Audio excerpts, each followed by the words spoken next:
à tous, je vous retrouve pour une vidéo un petit peu spéciale puisqu'on va évoquer le budget prévisionnel de Cap-A-Pédales.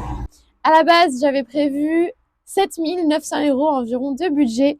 À ma grande surprise, j'avais sous-estimé l'importance de la qualité du matériel et nous nous retrouvons maintenant à 8 800 € de budget prévisionnel pour ce voyage. Pour décortiquer un petit peu le budget ensemble, actuellement, j'estime donc avoir à peu près presque 5 000 € pour le matériel en amont, 1 500 € de nourriture pendant le voyage, 600 € de transport, 500 € de logement, 500 € pour les aléas type réparation, problème sur la route et 300 € d'assurance. Voilà, donc ça fait un sacré package.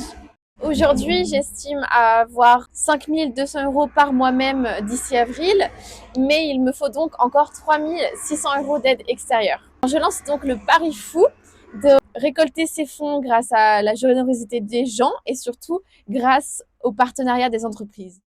Pour expliquer un petit peu plus la notion des 15 € par jour en moyenne de nourriture, il faut savoir qu'en Norvège, déjà, donc ça coûte cher, bien sûr, et surtout en tant que cycliste, on mange davantage parce qu'il nous faut beaucoup d'énergie. Donc j'ai estimé à peu près à 15 € en moyenne par jour sur 100 jours, parce qu'en fait, en Norvège, c'est très cher la nourriture et que peut-être le voyage va durer plus longtemps, donc on essaie de prévoir large. Je me suis basée sur ce que l'on m'a dit des aventures précédentes par des cyclo-voyageurs jusqu'en Norvège, justement, par rapport à mes besoins à moi aussi, donc voilà. Et expliquer combien il me fallait, combien j'estimais avoir par moi-même, mais comment j'en suis arrivée à financer toute cette partie-là.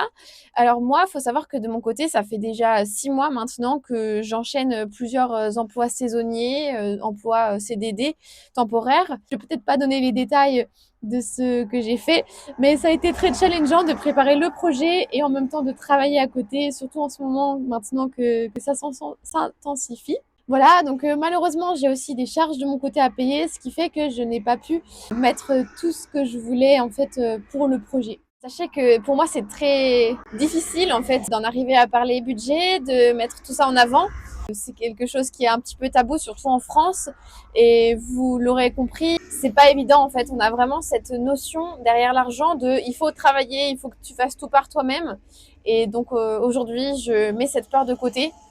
J'essaie de la surmonter et je profite pour oser en fait, oser mettre en avant cette partie-là, oser dépasser la peur du manque financier. Je développe ma foi en le projet, je développe ma foi en l'humanité et je suis sûre qu'ensemble on peut aller très loin. Je vous remercie beaucoup pour votre participation et j'ai hâte de vous en dire un petit peu plus sur la gestion du budget pendant le voyage.